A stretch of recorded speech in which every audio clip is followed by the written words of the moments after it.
I was all unarmed, but I had made up my mind what to do. At the first movement, I would seize the butcher's axe in the right-hand corner and fight my way out. At least, I would die hard. I stole a glance round to fix its exact locality so that I could not fail to seize it at the first effort, for then, if ever, time and accuracy would be precious. Good God! It was gone!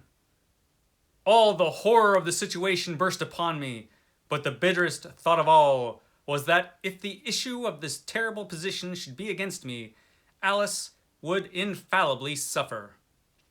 Either she would believe me false, and any lover, or anyone who has ever been one, can imagine the bitterness of the thought, or else she would go on loving long after I had been lost to her and to the world, so that her life would be broken and embittered, shattered with disappointment and despair. The very magnitude of the pain braced me up and nerved me to bear the dread scrutiny of the plotters. That, my friends, is from a story called The Burial of the Rats, which you can find here. In Dracula's Guest and Other Weird Tales, which also includes The Lair of the White Worm. I do have a physical copy of this book, but I went to look for it in the boxes that have my Penguin classics in them, and it's mysteriously gone. I have construction going on here at the stately Vaughan Manor, and so all of my Penguin classics are in boxes, and I thought they were all in these certain boxes, but The Lair of the White Worm and Other Weird Stories, I don't know where it is. It's probably in a box it shouldn't be in, or it was stolen by the Phantom of the library, who stalks the dark halls of stately Vaughan Manor, steals my books, and places them in odd places. And so I will find it one day in the stove, or on top of the microwave, or possibly sitting in a dark corner behind the toilet. It'll be in an odd place, I'll tell you that. And it's all the work of the mysterious and evil Phantom of the library. Either that or I just put it in the wrong box. But I was determined to have this book be the book that I was talking about. So I loaded it up on the Kindle so I could at least read from it. Because this is an interesting story. Let's see if I can go to the table of contents. You know, ebooks, they're not so easy to get around in. Hold on. Okay, I found it. You know, ebooks, man, if I had a paper copy, it would be so much nicer, but no, I don't. So I have to put it up here, the cover, and then talk about it. So the Dracula's Guest and Other Weird Stories. I picked this one because Bram Stoker wrote two very good books. One book was Dracula, which we are all familiar with, and the book I will be talking about next week. But this week, I thought I would talk about his other really, really good book, which was Dracula's Guest and Other Stories. Because he wrote some really good short stories and some other novels, many of which aren't so good. I'm going to read you what noted authority H.P. Lovecraft had to say. He wrote an essay called Supernatural Horror in Literature, and he had this to say, H.P. Lovecraft did, about Bram Stoker. Bram Stoker, who created many starkly horrific conceptions in a series of novels whose poor technique sadly impaired their net effect. The Lair of the White Worm, dealing with a gigantic primitive entity that lurks in a vault beneath an ancient castle utterly ruins a magnificent idea by a development almost infantile. The Jewel of the Seven Stars, touching on a strange Egyptian resurrection, is less crudely written. But best of all is the famous Dracula, which has become almost the standard modern exploitation of the frightful vampire myth. Count Dracula, a vampire, dwells in a horrible castle in the Carpathians, but finally migrates to England with the design of populating the country with fellow vampires. How an Englishman fares within Dracula's stronghold of terrors, and how the dead fiend's plot for domination is at last defeated, are elements which unite to form a tale now justly assigned a permanent place in English letters. Dracula evoked many similar novels of supernatural horror, among which the best are perhaps The Beetle by Richard Marsh, Brood of the Witch Queen by Sax Rohmer, and Door of the Unreal by Gerald Bliss. So that's what he had to say, noted authority H.P. Lovecraft, about Bram Stoker. I have to say, what he had to say about the lair of the white worm, which is in this volume, that it utterly ruins a magnificent idea by development almost infantile. Yeah, what he said. It's a really interesting novel, and it's included in this collection. Kind of to beef up the collection, I think, because the collection of short stories is fairly thin by itself. But the Lair of the White Worm, it's really weird.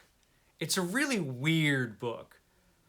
It doesn't work, though, as weird as it is, and there are some things that I like about it, mostly just that it's weird.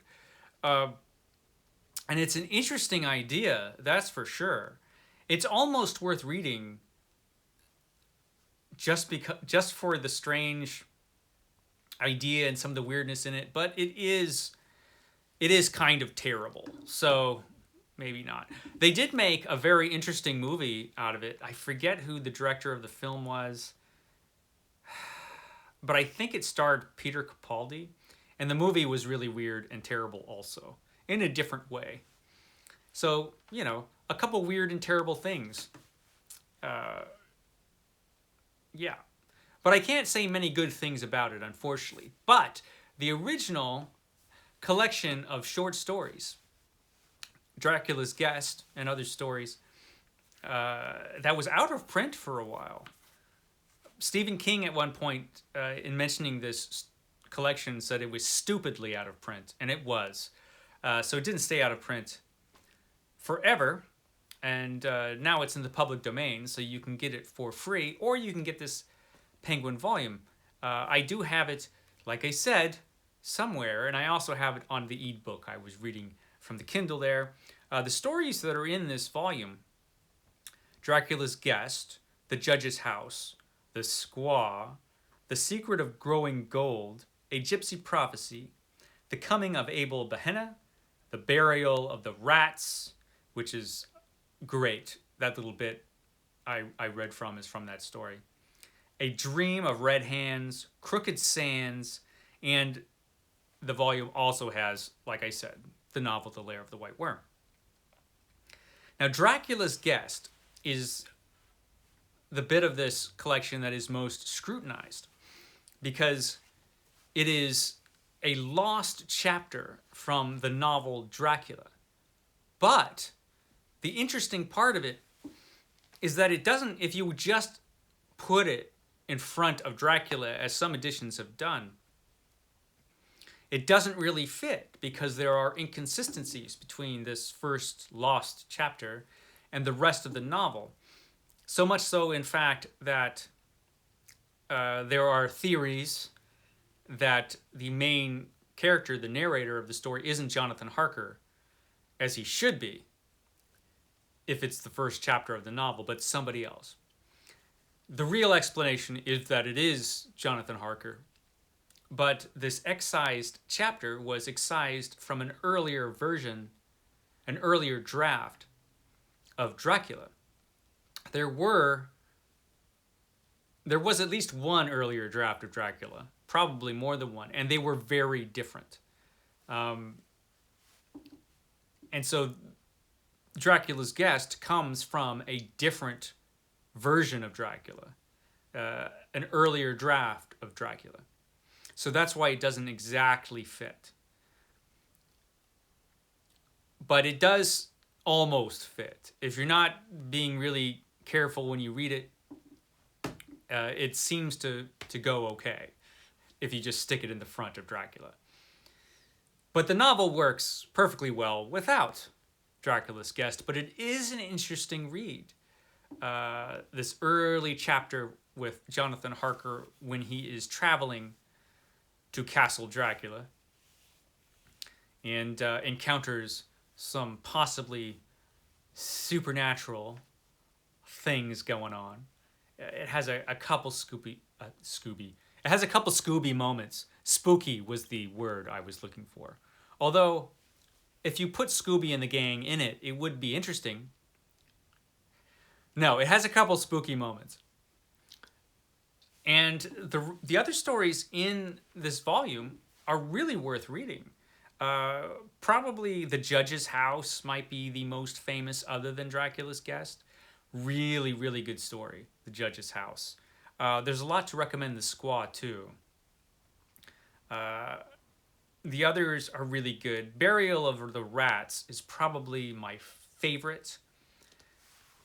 There are scenes in The Burial of the Rats where this Englishman gets himself into a bad situation and has to get out of it. And it's kind of an extended action scene starring our narrator who's got himself into some trouble as he tries to escape death. It's pretty great, and there are some scenes in that. In fact, there are some scenes in the other stories as well that are better than some of the stuff that you'll find in Dracula, and Dracula's great. So Bram Stoker's an interesting guy. He could write really, really well at times, and he can put together some really effective scenes. But not most of the time. I like Jewel of the Seven Stars more than Lovecraft did. I think there's a lot to recommend that book. But nothing comes close to being as great as Dracula. Everything else he wrote, nothing that I'm aware of really touches that book. And that is interesting. Why did so much of his stuff not really work? A lot of his stuff wasn't terrible, but most of it just wasn't great.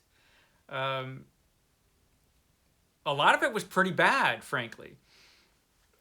But don't take my word for it if you're interested. All of his stuff is in the public domain. You can find it all on the Kindle for free if you really want to. And it's interesting to look into his other work. It's not all terrible, but a lot of it is terrible. It's odd. He's an odd guy, Bram Stoker, as far as his work is concerned. However, if he only ever had put out these two books, Dracula and Dracula's Guest, I mean, he should still be regarded as a great horror writer. Because those two books are really, really good. This one and Dracula. Dracula, fortunately, I know exactly where that Penguin copy is, so I will be able to actually have a physical copy for my Sunday Penguin next week. This could be my most disastrous Sunday Penguin ever. But yeah, I did want to talk about Dracula's Guest before I talked about Dracula, just so people are aware of it. A lot of people are not aware of this book. A lot of people aren't aware of all of his other books. But definitely, this book is worth checking out. Definitely for the short stories, which are the heart of this book. And you know what? Even the Lair of the White Worm, if you've got the time and the patience, even that is worth reading. It does have some interesting stuff in it, The Lair of the White Worm. I don't really feel it's good enough to review on its own, but it's interesting. I will give it that. Otherwise, yeah. What Lovecraft said. So, that was your Sunday Penguin for today. Cobbled together, your Sunday Penguin. I will see you next week for a Sunday Penguin where I'm actually holding a book, and I will be talking about Dracula, my favorite horror novel of all time. So yeah, catch me for that. Catch me tomorrow. I believe I've got a tag to do tomorrow. No, wait, that's Tuesday. Tomorrow's Monday. So tomorrow's Mythos Monday. I will have a Mythos Monday up tomorrow. I don't know what I'll be talking about, but I will have a Mythos Monday up for tomorrow. And then I should have a tag for Tuesday. And then it's Epic Comic Book Wednesday. And then I've got some other stuff coming up for later in the week. Doc Savage, I'm hoping, will come up later in the week. So yeah, all kinds of fun stuff. I will catch you next time here at Stately Vaughn Manor. Bye, guys.